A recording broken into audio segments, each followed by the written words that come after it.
우리는 지금 요한 이서를 통해서 교회는 어떻게 세워지는가, 이제 오늘 7번째 시간을 함께 나누고자 합니다. 교회는 아버지 하나님과 그 아들 예수님, 하나님이신 그 예수님, 그리고 성령 하나님과 교제하는 언약 공동체가 교회입니다. 그리고 그 하나님과의 교제는 오직 그 예수 그리스도를, 육체로 오신 예수 그리스도를 주로 영접하고 그분을 받아들이고 따르는 사람들에게서 성령 하나님이 주도하시는 역사입니다. 그래서 교회의 본질은 성삼위 하나님과의 교제이고, 그 교제는 예수 그리스도가 올바로 가르쳐지고 그 예수 그리스도를 온전히 받아들이는 복음을 통해서만 이루어집니다. 다른 길은 없습니다.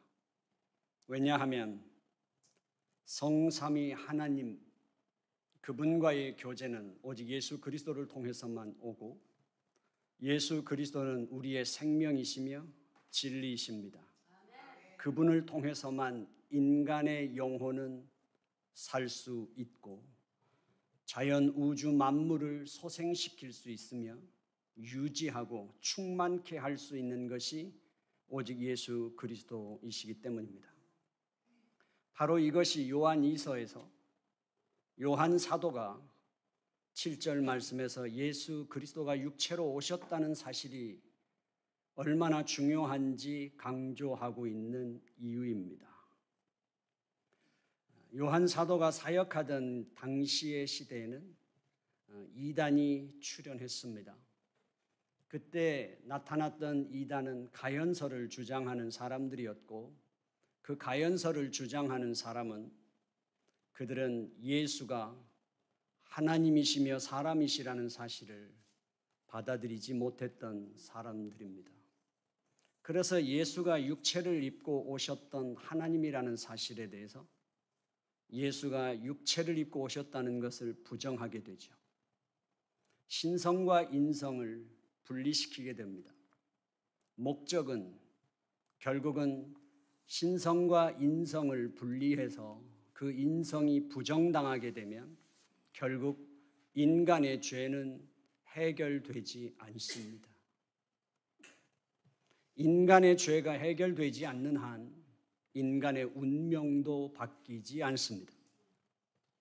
사회가 아무리 좋은 사회가 되어도, 복지가 아무리 좋아져도, 인간을 아무리 교육 환경이 좋아져도 인간의 운명은 바뀌지 않습니다. 이런 것이죠. 죄를 짓기 때문에 죄인인 것이냐? 아니면 죄인이기 때문에 죄를 짓는 현상이 나타나는 것이냐? 성경은 우리는 태어날 때부터 죄인이라고 규정합니다.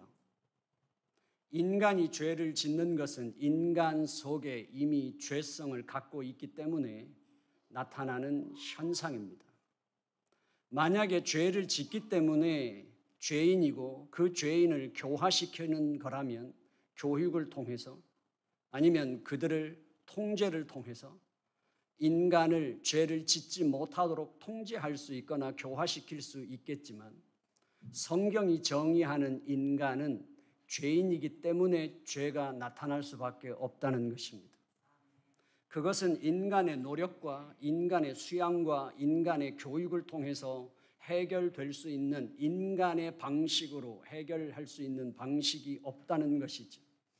그래서 결국 하나님께서는 하나님의 지혜를 통하여 하나님께서 우리의 죄를 해결하신 것입니다. 여기에 대해서 가연설이 나타났던 그 시대에서 마귀의 전략이 바뀌었다는 사실을 우리는 간파해야만 하고, 이 시대 속에서도 우리는 그 마귀의 활동에 대한 간파를 해야만 한다는 사실이죠. 마귀가 그때 당시에 이단들이나 사회를 통해서 하나님을 대적하고 하나님의 나라를 회방했던 그 전략은 우리를 죄의 권세 가운데서 해방하시고 죽음의 권세를 깨뜨리시고 새하늘과 새 땅이라는 재창조의 역사를 시작하신 그 강력한 구원의 역사, 그것은 마귀가 결코 막아낼 수 없었습니다. 하나님의 아들과 마귀의 한판 전쟁은 하나님의 아들의 완벽한 승리로 끝났습니다. 그것을 마귀가 막아낼 수 없다면 마귀가 선택한 전략은 하나님께서 이루신 구원의 사역을 부정하는 것이 아니라 하나님께서 이루신 그 사역의 내용인 예수 그리스도에 대한 것을 이제 오염시키는 것, 그것을 변질시키는 것이 마귀의 전략이라는 사실이죠. 그리고 그 마귀의 전략은 이제 하나님의 아들과 마귀의 전쟁에서 마귀가 절대적으로 완벽하게 패했지만 이 시대의 교회 시대의 교회에게 남겨있는 영적인 싸움은 바로 그 아들에 대한 그 내용 메시지와 마귀와의 싸움이 남아있다는 사실입니다.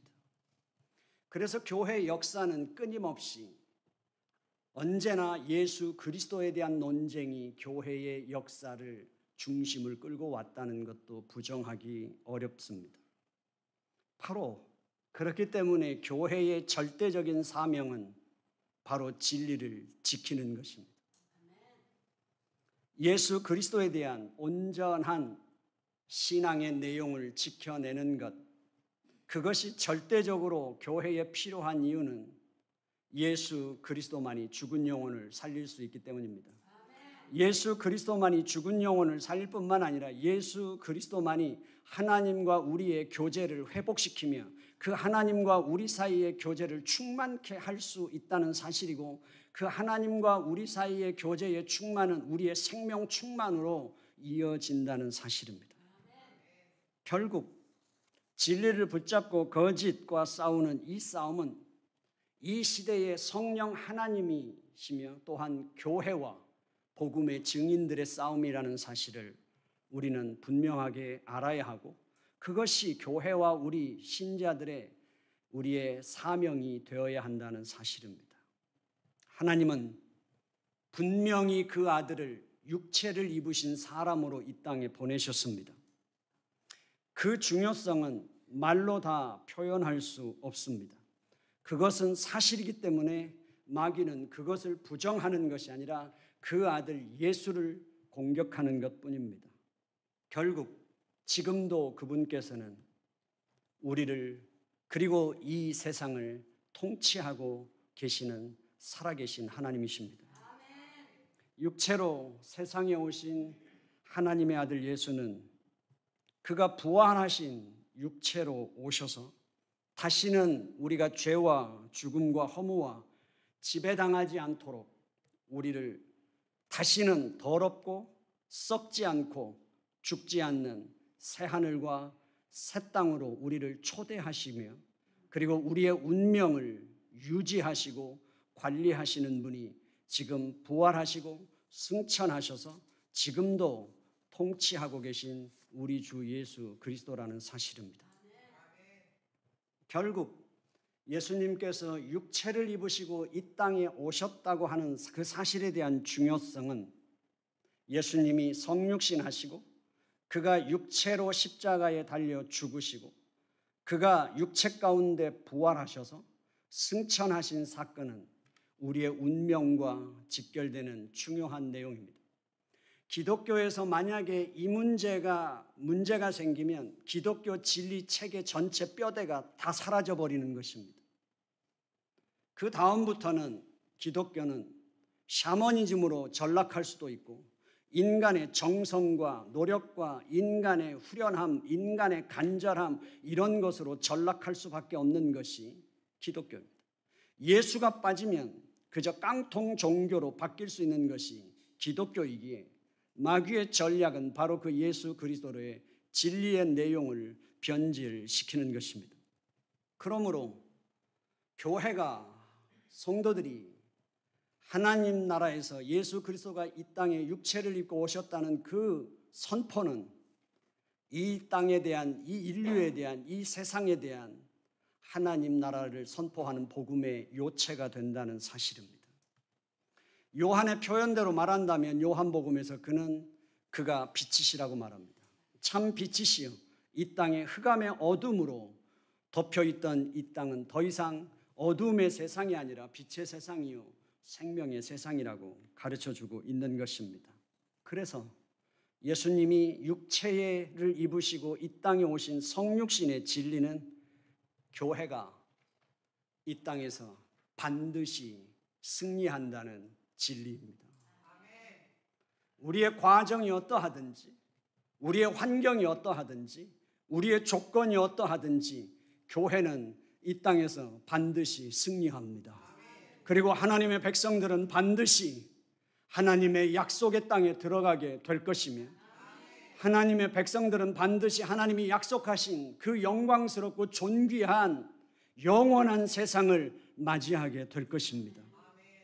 마귀도 세상도 세상의 그 누구도 이 진리를 막아설 수는 없으며 이 진리를 변경할 수 없습니다.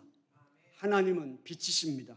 그리고 우리 주 예수 그리스도는 생명의 말씀이십니다. 바로 그분께서 죽음을 생명으로 바꾸셨으며 허무한 땅을 충만한 땅으로 바꿔 놓으셨습니다. 결국 거짓과 허무가 있는 이 세상 역사 속에 우리의 인간이 아무리 외부적인 것을 통해서 내 내면을 다 채워도 절대로 완성되지 않는 인간의 그 공허함, 인간의 빈약함, 인간의 부패함은 오직 예수 그리스도가 우리 안에 생명이 되어 들어오실 때 우리의 속에서부터 생명 충만이 이루어지며 그것이 우리의 삶을 충만하게 한다는 것이 하나님의 약속입니다. 이것을 마귀는 절대 바꾸지 못하는 것이죠. 교회가 세상을 이기고 세상을 이길 수밖에 없는 절대 진리입니다. 우리 주 예수 그리스도는 육체를 입고 이 땅에 오셨으며 육체 가운데 십자가에서 죽으셨고 육체 가운데 부활하셨고 그분은 승천하셨습니다. 그리고 그분이 십자가의 죽으심으로 우리의 육체가 함께 죽고 그가 육체 가운데 부활하심으로 우리에게 부활의 영원한 생명을 허락해 주신 것이죠.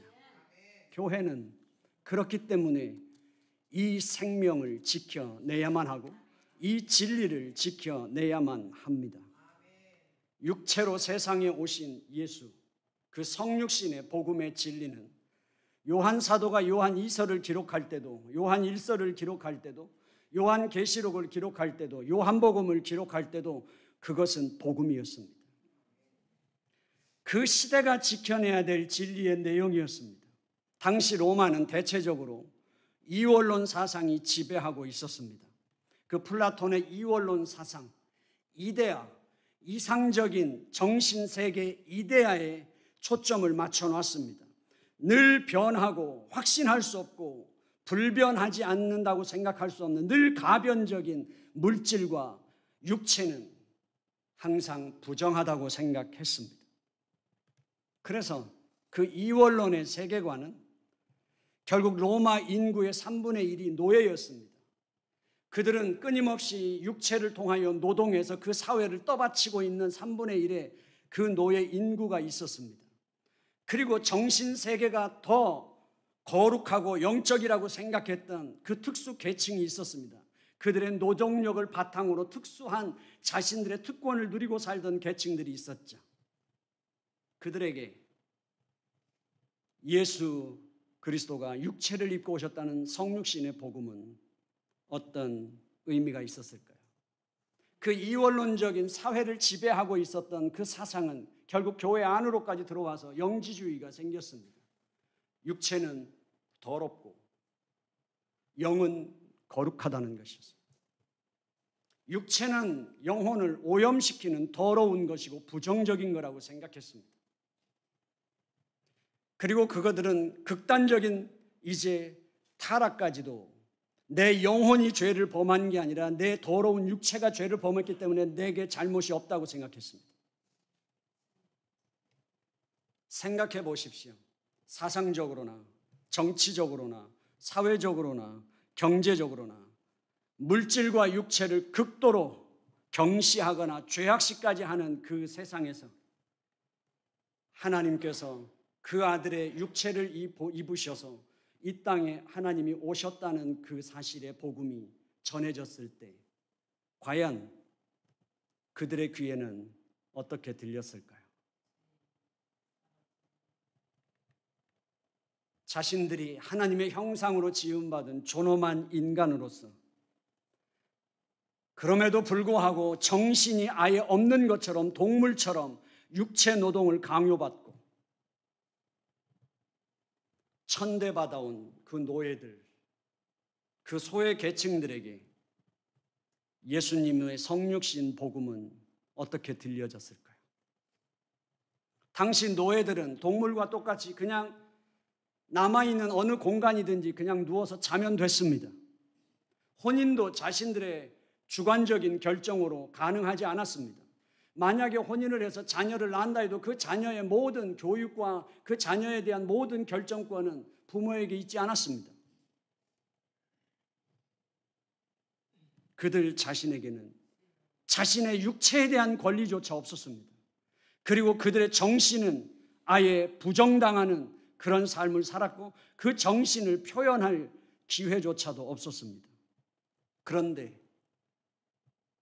하나님의 거룩하신 하나님이 인간의 옷을 입고 이 더러운 땅에 오셨다는 걸 받아들일 수 없었던 그 시대에 하나님이 인간의 육체의 옷을 입으시고 이 땅에 오셨다는 사실이 그들에게는 어떻게 그들의 가슴을 설레게 했을까요? 그들의 삶을 어떻게 감동시켰을까요? 결국 성육신의 복음, 예수님께서 육체로 우리 대신 죽으셨고 육체로 부활하셨고 우리에게 그 육체의 부활을 주셨으며 모든 물질을 포함한 이 세상을 그 죄와 죽음의 권세에서 해방시켜서 온전한 하나님의 자녀의 존엄을 회복시키시고 하나님의 자녀의 형상으로 다시 온전케 하시는 그 하나님의 복음이 그러기 위해서 우리 가운데 오셨다고 말할 때 그들에게는 어떤 복음이 들려졌을까요? 절대 깰 수 없는 신분의 벽, 이원론 사상으로 말미암아 만들어진 노예는 절대로 정신이 없는 한 동물처럼 살면서 자신들의 욕구와 욕망을 표현조차 할 수 없으며 자신들의 정신세계를 펼칠 수 없이 오직 노동을 강요받고 살았던 그들에게 신분도 바뀔 수 없고 삶도 개선할 수 없는 그들에게 그 이원론의 제약성 속에서 특수 계층들의 특권층들의 그 노예로 살아가던 그들에게 성육신의 복음은 어떻게 들렸을까요? 하나님의 아들이 육체를 입고 오셨다는 그 복음은 그 노예들에게는 상상조차 할 수 없고 받아들이기조차 엄두가 나지 않는 가슴 뛰는 복음이었을지 모르지만 특권층에게는 하나님의 철퇴와 같은 심판이었을 것입니다. 사실 세상은 언제나 그 복음을 거부할 수밖에 없었고 교회는 그러한 경계선 속에 칼날 위에 서듯이 항상 시대를 향하여 주의 복음을 외칠 수밖에 없었습니다. 악한 자 마귀도 언제나 그것을 거부했고 대항했던 세력입니다. 우리 시대는 어떨까요? 그들의 시대 속에서 사도 요한이 복음을 증거하며 성육신의 복음을 목숨같이 지켜내야 했던 그것은 바로 그들을 향한 하나님의 사랑이 쏟아 부어져야 했기 때문일 것입니다. 그러나 우리는 지금 정반대의 시대에 살고 있지 않습니까? 지금 우리는 영혼이 오히려 경시받으며 물질 시대를 살고 있지 않습니까? 물질을 숭배하는 이 시대 속에 우리는 교회 가면 밥이 나오고 교회 가면 돈이 나오냐는 말이 그저 그냥 어떤 사람들의 비난과 같은 그런 말이 아니라 이 시대를 가장 명쾌하게 대변하는 말은 아닐까요? 우리 인간은 왜 끊임없이 성형을 유혹받고 있을까요? 그것은 인간이 물질을 숭배하고 있는 인간의 근원적인 욕망의 가장 강력한 표현은 아닐까요?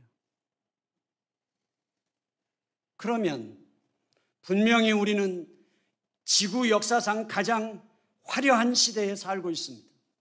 가장 많은 선택권을 부여받은 시대에 살고 있습니다. 가장 편리함과 안락함을 누리면서 살아가고 있습니다. 그런데 그 모든 것이 충족된다 해도 우리의 영혼의 빈곤함은 오히려 더 우리의 빈곤함이 더 잘 드러나게 만들며 우리의 연약한 삶의 토대가 더 부실함이 확연하게 드러나는 이 시대를 살고 있다면 우리는 이 시대를 향한 복음을 갖고 있을까요? 마귀는 이 시대 속에서 영혼이 중요하지 않은 시대라면, 다른 말로 바꾼다면 예수 그분이 우리의 삶에서 완전히 비껴나 있다는 사실이고 우리 스스로 예수를 밀어놨다는 사실입니다. 손님이 왔을 때 어린 자녀들이 부모에게 와서 자꾸 칭얼댈 때 자꾸 밀어내듯이 우리의 욕망과